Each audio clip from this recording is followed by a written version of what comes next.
For those people here that may not know what an accredited investor is, tell us what a accredited investor is. For sure. I feel like you test all your guests. No, Like no, not at accredited all. investor definition to Yeah. a T. No, no. No, so there's people that can invest in certain types of deals. So in some types of deals, you can invest as a non-accredited investor, aka sophisticated investor, and in other types of deals, the people that have that way more access to other types of deals are accredited investors. And so accredited investors are people that have a net worth of $1 million, excluding their primary residence. Yeah. Or they would have had $2,000 annual income for 2 consecutive years, or individually, or $300,000 household income 2 consecutive years.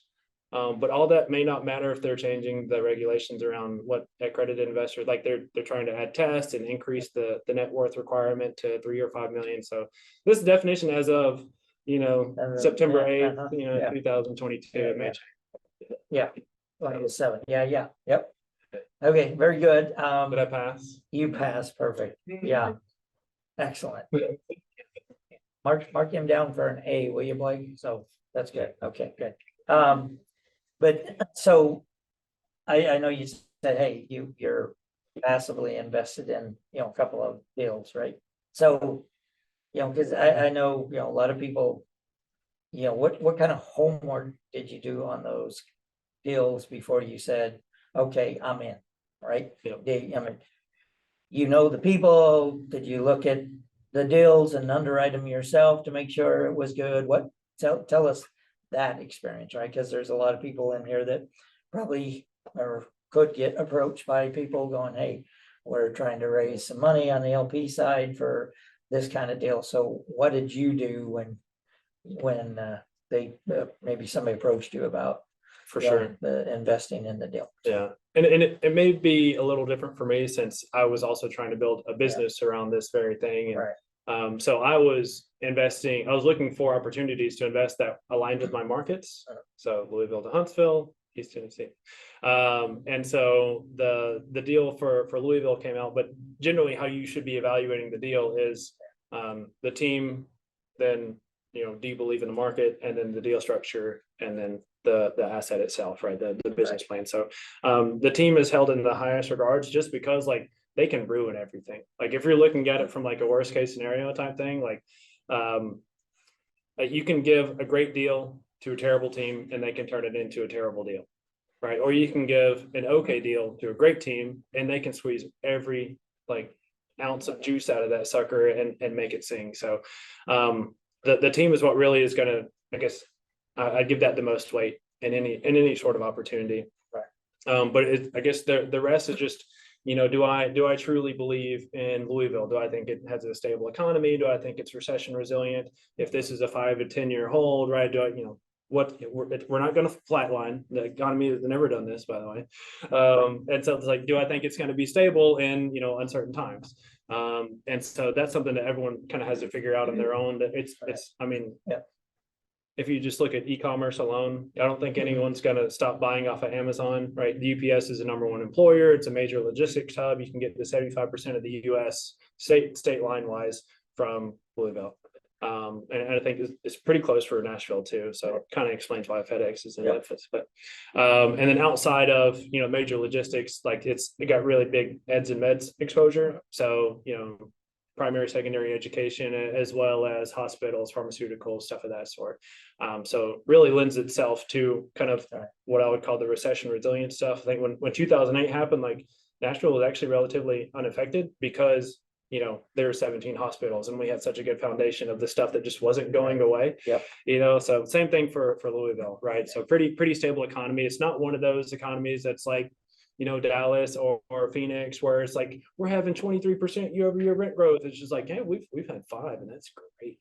It's just I can, it's something I can count on, and so I know that there's not going to be wild swings. And so now Phoenix is having a massive drop off in year-over-year rent growth. People are screaming, pulling out their hair. What do we do? And it's just it's just normalizing, it's just about, it's a year-over-year comparison. It's about a year till, all that stuff went to hell. But no, so yeah. But for you, it's, it's, hey, looking, kind of looking who the team is, seeing if you believe in that market.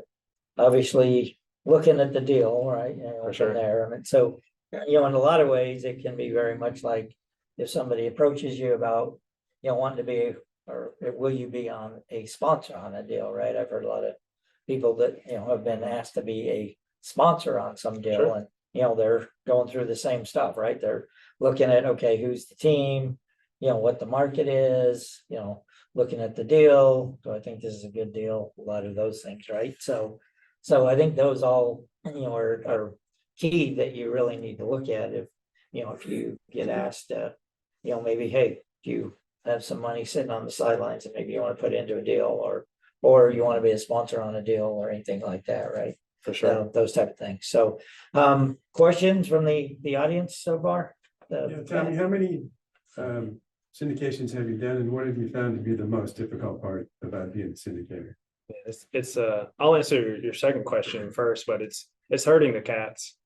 It's like the bigger the team, the more people you have to get on your weekly standing calls and this, that. Right now, the team that I'm on, that we're under contract for the deal in Louisville, like we're meeting twice a week. We get half people to meet on one day, we get the other half to meet on the other day. We're sending out meeting minutes and recordings and all this stuff in between. Like we just did our investor webinar yesterday. We did like 2 dry runs, and some people were missing on some of the other ones. So it's a little chaotic, and just I think there's a level of acceptance that needs to happen. It's like, all right, we're not going to line up, 6 to 8 people on the same phone call every single week that we want. But just knowing that, I mean, we live in a technology age and a digital age, so it's like there's ways to navigate that, but they need to be engaged. And so I guess as far as the first syndication goes, this Louisville one will be my first. The one that we had under contract in Shelbyville, that was going to be the first, but that one fell out. So we're circling back around eventually on that one. So circling the water, so to speak. But yeah, outside of that, yeah, it's teamwork. At the end of the day, there's some partnerships that I've been a part of that everyone says they this is our outline of responsibilities, roles and responsibilities. This is going to be my domain. This is great. And then someone gets a new job and suddenly they're really busy, and oh, by the way, they can't help, with the marketing, and we're not getting the lead funnel that we wanted. And it's just like, okay, well, what are we going to do in those types of situations? What do voting rights look like? And being prepared for those types of things legally and in writing is definitely important too.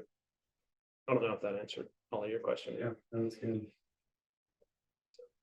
Other questions before I ask some more? Or what kind of things do you want to share with the group? Because I certainly ask more questions, but Sure. I know there's things that you probably thought about coming here tonight going, hey, these are things I really want to share with the group. As far as on the investing side. I need to ask a question. All right.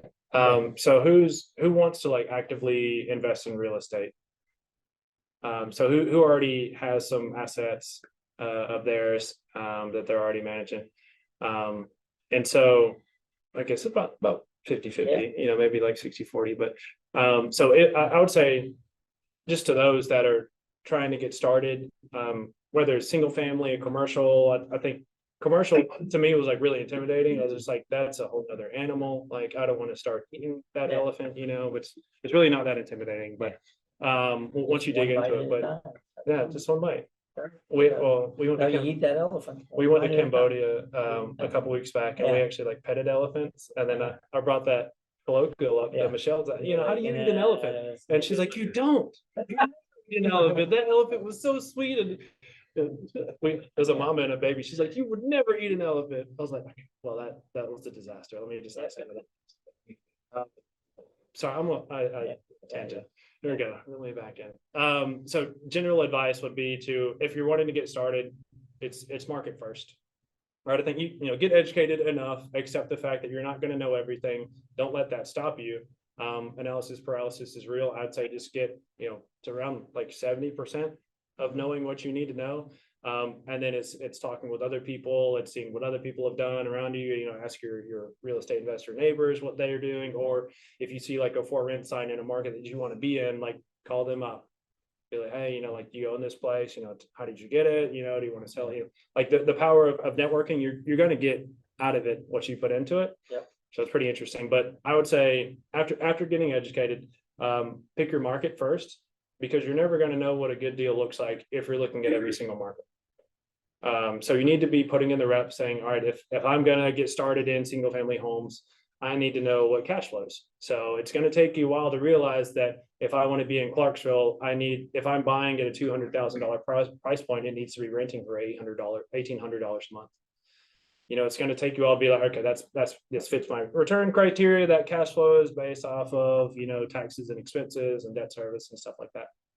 And so, whatever that $200,000 property comes across your desk that's in the market that, you know, matches the square footage that's going to rent $1,800, like there's not going to be any hesitation. You're not going to, I've heard so many stories of when people are getting started, they're like, hey, I think I found a deal, and they take it to someone and they're like, what do you think about this? And that person bought it. Like out from under them, like didn't say, hey, do you want to partner on this? And it's just like, so there has to be like literally no hesitation from you that like what you're doing is right. Like even if you're wrong, like you lose a few bucks, and we'll call that tuition, Right. you know, education. Yeah. So I think if you want to get started in residential, it's a lot easier to get started on your own, but you kind of have to wear every hat and get educated on those roles. So market, and then after that, it's your team. So if I am going to buy in Clarksville, but I want to stay here, I need a property manager, or, you know, someone that I trust to check up on the property, handle that type of stuff for me. So let me start interviewing property managers around the area. And so start slowly building out your team. Your realtor probably can make a recommendation. Yeah. If you're in a BNI group, like Jana, she probably has connections to a BNI chapter. Shout out to BNI. She has more vendors than you want.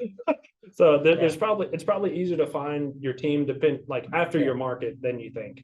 I don't have to go to you know, Maury County networking groups, you know, anything like that.